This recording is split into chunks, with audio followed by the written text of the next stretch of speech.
करने वाले हैं जिसका नाम है मार्शल मैकलुहान। इनकी बर्थ 1911 में हुई और इनकी डेथ हुई 1980 में। ये इन्होंने कल्चरल स्टडी में अपना एक मेन भूमिका निभाई है और सबसे इम्पोर्टेंट जो जिसके नाम से जाने जाते हैं वो है मीडिया। मीडिया में इनकी मीडिया थ्योरी सबसे इम्पोर्टेंट है और इसकी एक और थ्योरी थी जिसका नाम था ग्लोबल विलेज। ग्लोबल विलेज और मीडिया थ्योरी दोनों ही जगह पे जो दोनों का नाम जहां पर आता है वहीं पे आप समझ लेना कि मार्शल की ही बात हो रही है। चलो आगे हम देखते हैं कि इसके कुछ इंपॉर्टेंट वर्क्स के बारे में। सबसे पहले मैं बता देती हूँ कि एक कैनेडियन फिलोसोफर थे, ठीक है। अब सबसे पहला वर्क है अंडरस्टैंड मीडिया, मीडिया को अंडरस्टैंड करना, ठीक है, 1964 में आया। सेकेंड है इन्वेंट्री ऑफ अफेक्ट्स 1967 में। प्लीज नोटबुक लेके बैठे ताकि हर कंसेप्ट अच्छे से क्लियर हो, कोई भी पॉइंट आपका मिस ना हो। मैं लिख देती हूं फर्स्ट सेकेंड, ठीक है, जो 1967 में आई। फिर इसका है द ग्लोब विलेज, जो ग्लोबल विलेज। फिर है द गुटेनबर्ग गैलेक्सी जो 1962 में आया। ये टर्म है जो गुटेनबर्ग जो वर्क था इसका गुटेनबर्ग गैलेक्सी उसके अंडर आई थी ये टर्म ग्लोबल विलेज। इसको हम आगे डिस्कस करेंगे। फिर इसका नेक्स्ट वर्क है फोर्थ वर्क, वो है मैकेनिकल ब्राइड।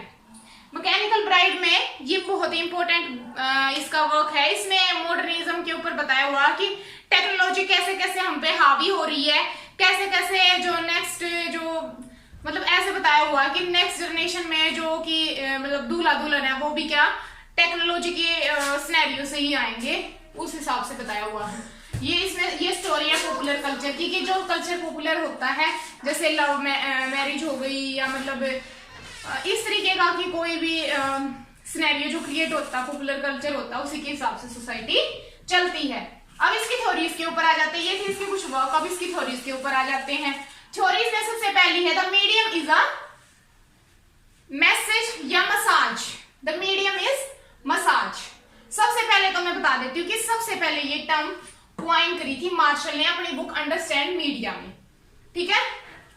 अब आगे देखो, बट बाद में जो बुक है द मीडियम ऑफ मसाज वो भी पब्लिश हुई। अब ये मसाज का चक्कर क्या है भाई, क्या हुआ था ना कि जो इसकी बुक पब्लिश हुई द मीडियम इज मसाज, उसमें जब इसने पब्लिशर को प्रिंट करने के लिए दी तो प्रिंट इसका एक्चुअल में जो ओरिजिनल टाइटल था वो था the medium is message, but उसने इसको प्रिंट करके मैसेज की बजाय मसाज कर दिया। बट अब जो मार्शल था उसने सोचा कि ये तो एक इंटरेस्टिंग फैक्ट निकल के आ गया, ये तो न्यू इन्वेंशन हो गया, तो उसने उसको रिमूव नहीं करवाया और ऐसे ही पब्लिश होने दिया। तो ये प्रिंटिंग एरर था जिसकी वजह से मैसेज की जगह मसाज हो गया, ठीक है। तो आई होप कि अब आपको समझ में आ गया होगा। तो अब दोबारा यहाँ पे आ जाते हैं। तो ये जो क्या नाम है, हाँ, मार्शल कहते हैं कि मीडिया अफेक्ट करता है सोसाइटी को अपने कंटेंट के द्वारा, कि जो उसका कंटेंट होता है ना उससे वो क्या करता है, अफेक्ट करता है सोसाइटी को।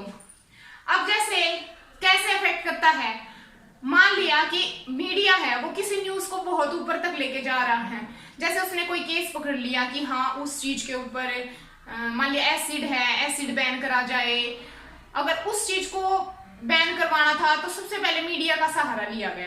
या मान लिया कोई भी न्यूज है जिसको स्प्रेड करना है एकदम से पूरे कंट्री में कह सकते हैं या ऑल बिग लेवल पे, तो वो काम कौन कर सकता है, मीडिया ही है ना वो जो कर सकता है, ठीक है। तो ये इसमें क्या बोला गया कि मीडिया है वो कंटेंट को क्या करता है, स्प्रेड करता है। मैसेज को इसने बोला है मास एज, यानी कि मैसेज वो जरिया है जो एक टाइम पे हम बहुत सारे लोगों तक पहुंचा सकते हैं। आप टाइप करते हो व्हाट्सएप वगैरह पे, तो आप क्या करते हो, मान लिया कि आपने कुछ भी टाइप करा तो वो सेम आपको 10 पीपल तक पहुंचाना, तो उसी पे क्लिक करोगे और 10 शेयर कर दोगे, उसी को फॉरवर्ड कर देते हो, ठीक है। तो यानी कि मास एज चल रही है, इसके ऊपर इसने मैसेज के जो कंटेंट है उसको डिस्कस करा है। आई होप कि यहां तक क्लियर हो गया होगा, ठीक है। नेक्स्ट देखो, the term message signify content and character. अब जो ये टर्म मैसेज है ये किस चीज को सिग्निफाई करती है, कंटेंट को और कैरेक्टर को। ये कैसे? अब देखो, मान लिया मीडिया में मैसेज में कह सकते हैं कि मान लिया जैसे आजकल व्हाट्सएप है, उस पे क्या करते हैं, कोई भी अगर आप यहाँ बैठे हो और आपको किसी को बताना है कि मैं बहुत उसकी बात सुन के खुश हूं, तो आप क्या हंसी वाली इमोजी भेजते हो। आपने किसी को फूल भेजना है तो आप फूल वाली इमोजी भेज देते हो।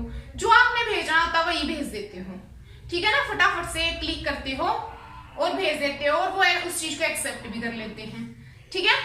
तो ये क्या है कि मैसेज के थ्रू ही कंटेंट को फॉरवर्ड करा जा रहा है।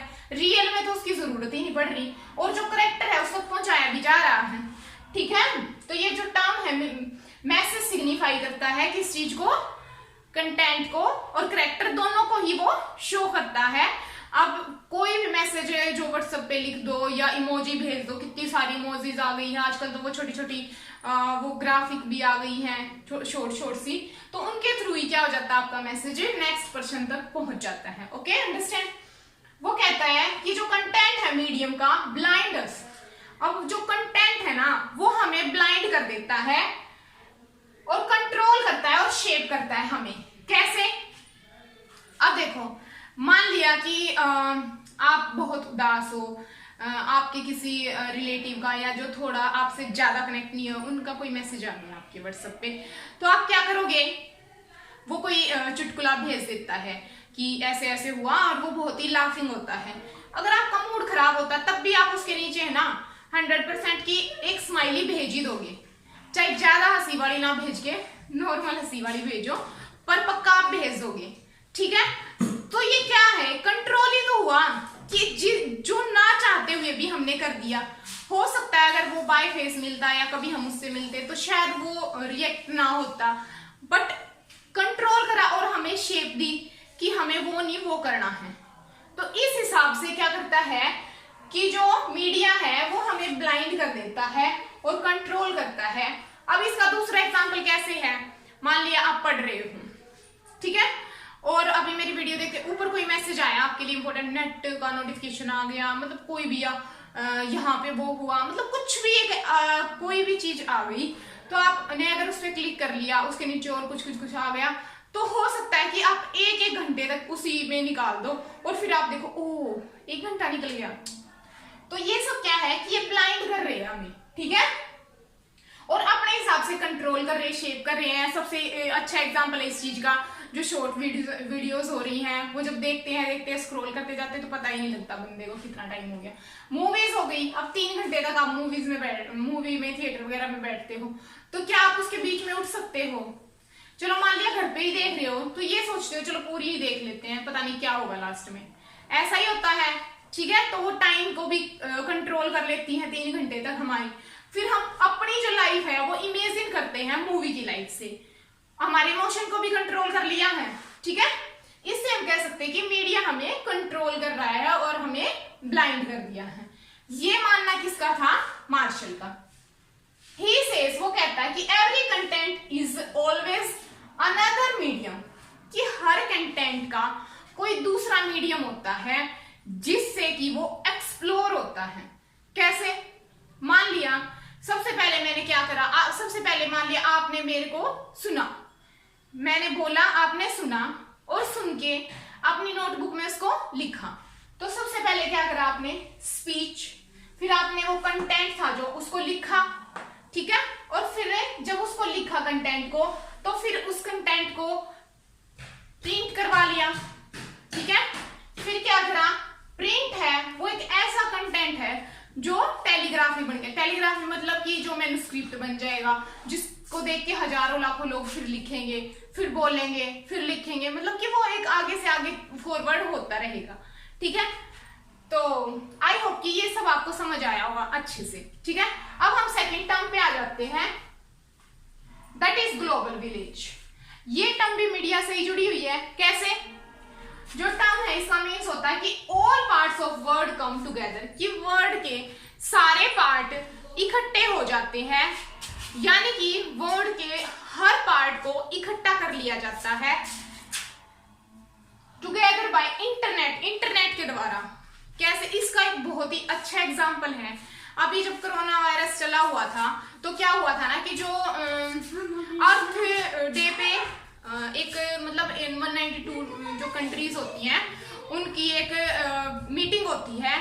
तो अब पिछले 2020 या 21 में जब अर्थ डे था तो उस बार क्या हुआ कि जो वो 192 कंट्रीज थी ना वो अब मिल तो सकती नहीं थी। क्यों? क्योंकि वो अगर मिलती तो फिर वो बाउंडेशन तो थी ही कोरोना वायरस वाली, कुछ जो सेफ्टी रूल्स थे वो तो थे ही। तो उन्होंने क्या करा, उन्होंने गूगल मीट पे या पता नहीं जूम पे ऐसा ही कुछ एक ऐप था, उस पे उन सब ने ऑनलाइन मीटिंग करी थी। 192 या 194 ऐसा ही कुछ कंट्रीज थी, उन सब ने मिलकर अर्थ डे पे ऑनलाइन कॉन्फ्रेंस में एक मीटिंग करी थी। ठीक है, तो ऐसे ही ग्लोबल विलेज का मतलब होता है कि पूरा जो यूनिवर्स है ना, पूरी जो ग्लोब है, ठीक है, वो एक विलेज की तरह हो जाए। जैसे हम कह सकते हैं कि आपने देखा होगा कि जब गांव में कोई भी अगर किसी की डेथ होगी या किसी का बर्थ हुआ, किसी को मतलब कोई भी इंसिडेंट होता है तो वो क्या होती है, वो न्यूज हर जगह फैल जाती है ना, फटाफट से फैल जाती। तो ये इसी तरीके से अगर कुछ भी पूरे किसी भी कंट्री के अंदर हो रहा है, किसी भी कंट्री के अंदर हो रहा है, तो वो न्यूज इंटरनेट के थ्रू पूरे ओवरऑल ग्लोबल लेवल पे फैल जाती है। इसीलिए हम कह सकते हैं कि जो पूरा ग्लोब है इंटरनेट ने ऐसा कर दिया है कि उसको एक गांव की तरह बना दिया है। ठीक है, जैसे कि अर्थ डे वाला मैं एग्जांपल दिया। और ये टर्म उसने किसने कॉइन करी, उसकी बुक थी गुटनबर्ग गैलेक्सी, जो मैंने यहाँ पे बताई थी 1962 में जो आई थी, उसमें इसने ये टर्म कॉइन करी।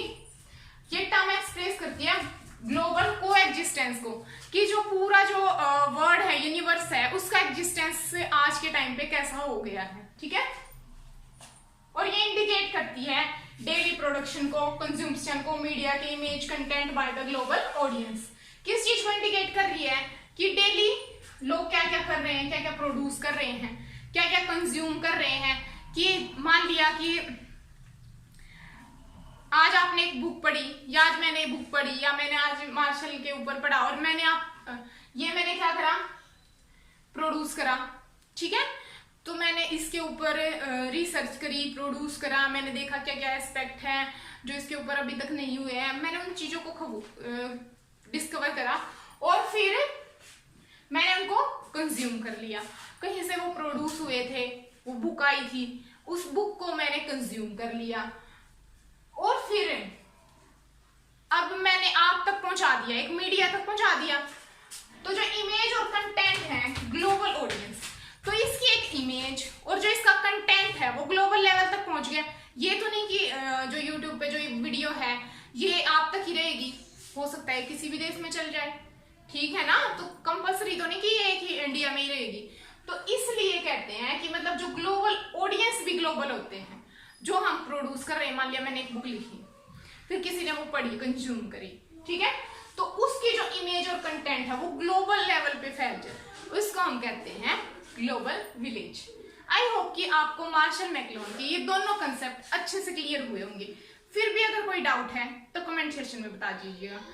अगर वीडियो अच्छी लगी और इंफॉर्मेटिव लगी तो एक लाइक, शेयर और सब्सक्राइब करिएगा, ताकि आने वाली वीडियोस आपको टाइम से मिल जाए। और अगर आपको किसी और टॉपिक के ऊपर वीडियो चाहिए या कोई डाउट है तो आप कमेंट सेक्शन में पूछ सकते हो। तो खुश रहिए, आबाद रहिए, स्वस्थ रहिए और पढ़ते रहिए। ठीक है, okay, bye friend, thank you.